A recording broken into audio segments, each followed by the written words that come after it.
મિત્રો, આજે બનાવીશું એકદમ ટેસ્ટી, ખૂબ જ ચટપટો અને વરસાદમાં તો ખાવાની ખૂબ મજા પડી જાય એવો જુવારનો ખાટીયો લોટ. તો એના માટે સૌથી પહેલાં આપણે અહીંયા જુવારનો લોટ લઈશું. આ જુવારનો લોટ જે આપણે ખાસ કરીને રોટલા કે રોટલી કરવા માટે દળાવતા હોઈએ એ સિમ્પલ લોટ લેવાનો છે. અને તમારી પાસે જો જુવારનો લોટ અવેલેબલ ન હોય તો બજારમાં, મોલમાં કે કરિયાણાની દુકાનવાળાને ત્યાં પેકેટમાં એકદમ સરળતાથી મળી જશે. હવે આ લોટને મેં ચાળી ચોખ્ખો કરીને લીધેલો છે, જેથી ખૂબ સરસ ચોખ્ખો થઈ ગયેલો છે. હવે આપણે આ લોટની અંદર મસાલા કરી લઈશું. સૌથી પહેલાં ઉમેરીશું સ્વાદ પ્રમાણે મીઠું, 1 ચમચી ધાણા જીરું, અડધી ચમચી હળદર અને અડધી ચમચી કરતાં થોડું વધારે એટલે કે પોણી ચમચી જેટલું લાલ મરચું પાવડર ઉમેરીશું. તમારે જો થોડું સ્પાઇસી બનાવવું હોય તો લાલ મરચાંનું પ્રમાણ એ રીતે રાખવાનું. હવે સૌથી પહેલાં તો આ બધા જ મસાલાને આપણે લોટની અંદર સરસ રીતે મિક્સ કરી લઈએ. ત્યાર પછી જે મેજરમેન્ટ કપથી આપણે અહીંયા જુવારનો લોટ લીધેલો છે એ જ મેજરમેન્ટ કપ લઈએ.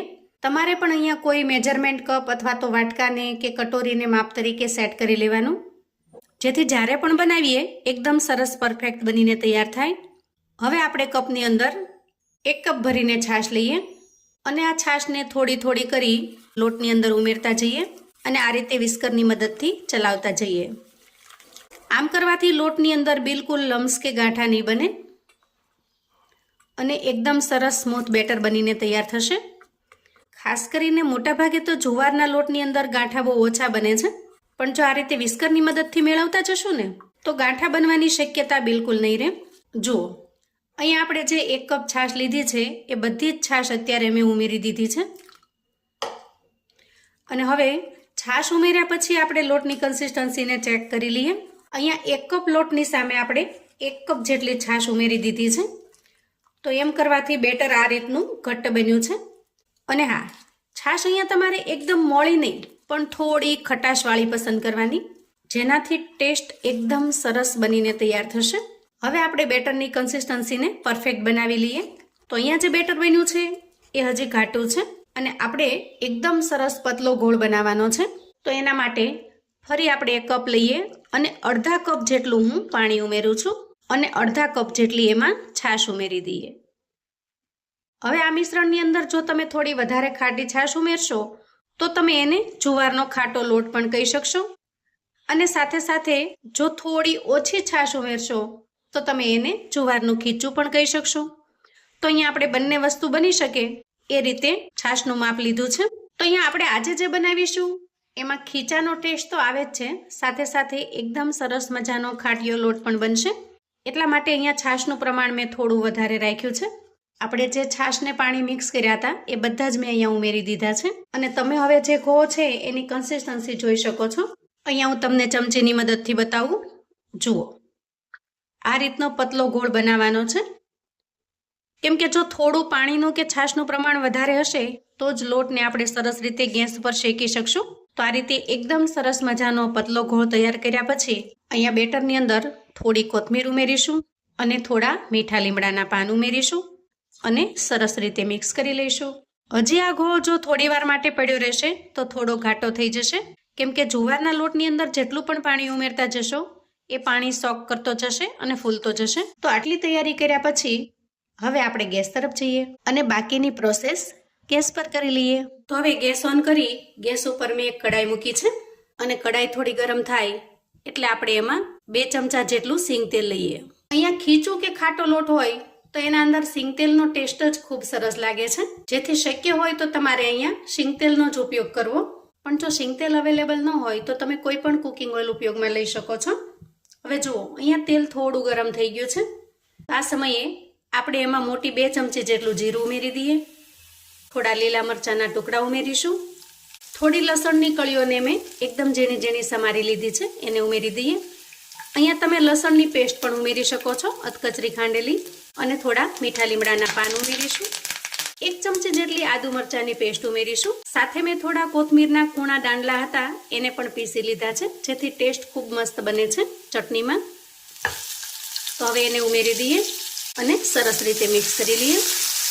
2 ચમચી જેટલા તલ લીધા છે, સફેદ તલ, એને ઉમેરી દઈએ. તલનો ટેસ્ટ પણ આના અંદર ખૂબ મસ્ત લાગશે. પણ તલ હંમેશા છેલ્લે ઉમેરવાના, કેમ કે શરૂઆતમાં ઉમેરીશું તો તલ વધારે પડતા ફૂટવા લાગશે. અને હવે છેલ્લે ઉમેરીશું થોડી હિંગ. ગેસની ફ્લેમને મીડિયમ પર રાખી અહીંયા આપણે એકદમ સરસ રીતે વઘારને તૈયાર કરી લીધો છે.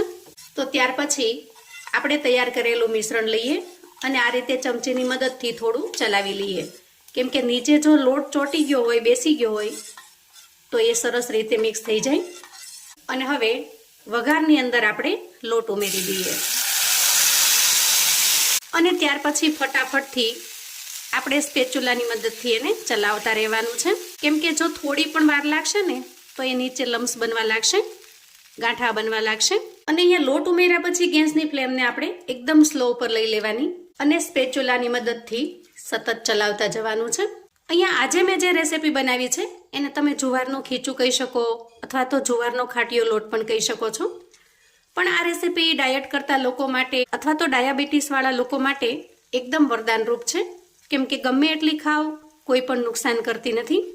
કેમ કે જુવારનો લોટ એકદમ સરસ ગ્લુટન ફ્રી છે, જેથી ડાયાબિટીસના લોકો માટે આરોગ્ય માટે એકદમ ઉત્તમ એવો ખોરાક છે. અને જો તમે ડાયટ કરતા હો તો પણ જુવારના લોટથી વજન ઘટશે. હવે જો અહીંયા સ્પેચ્યુલાની મદદથી ચલાવતા અંદાજે 2 મિનિટની અંદર જ લોટ છે એ પેન છોડી દે છે, એટલે કે જુવારનો લોટ છે એને ચડતા પણ બિલકુલ વાર નહીં લાગે, એકદમ ઝડપથી એ ચડી જાય છે. પણ આપણે અંદાજે અહીંયા 3 થી 4 મિનિટ સુધી સરસ રીતે ચલાવી લેવાનું અને ગેસની ફ્લેમને આપણે એકદમ સ્લો ઉપર રાખવાની, જેથી ધીમા તાપે લોટ સરસ રીતે શેકાઈ જશે. આ રીતે શેકતા મને અંદાજે 4 થી 5 મિનિટનો સમય થયો છે અને ધીરે ધીરે હવે જે ખીચું કયો અથવા ખાટો લોટ કયો એના અંદરથી તેલ પણ રિલીઝ થઈ રહ્યું છે.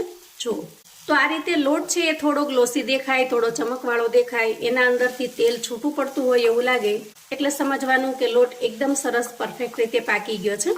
આ સમયે ગેસની ફ્લેમને આપણે બંધ કરીશું અને ઢાંકણ ઢાંકી લોટને અંદાજે 5 થી 7 મિનિટ સુધી સરસ રીતે સીજવા દઈશું, કેમ કે અંદરની ગરમીથી જ લોટમાં જો ક્યાંય પણ કચાશ હશે ને તો એ સરસ રીતે બફાઈ જશે, એકદમ સરસ પાકી જશે.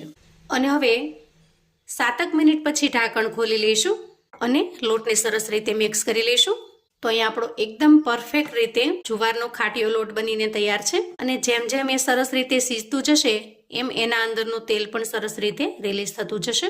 તો જુઓ અહીંયા આપણું એકદમ સરસ ગરમા ગરમ માત્ર 5 જ મિનિટમાં તૈયાર થતું ખીચું તૈયાર છે. આને તમે ખીચું કહો, ખાટીયો લોટ કહો, ખરેખર ટેસ્ટમાં એટલું લાજવાબ બને છે કે બસ જ્યારે પણ બનશે ફટાફટથી સફાચટ થઈ જશે. ખરેખર વરસતા વરસાદમાં ખાવાની મજા પડી જાય એવું સરસ ટેસ્ટી બને છે. એક વખત ચોક્કસથી બનાવજો અને મારી સાથે તમારો ફીડબેક શેર કરજો. હવે ઉપરથી થોડી કોથમીર ઉમેરી દઈએ અને થોડું સિંગ તેલ ઉમેરી દઈએ, કેમ કે ખીચું હોય કે ખાટો લોટ કે ઢોકળા કે પછી મુઠિયા, આપણને ગુજરાતીઓને સિંગ તેલ વગર મજા ન આવે. સિંગ તેલ તો જોઈએ જ, તો જ આપણને સરસ ટેસ્ટ લાગે.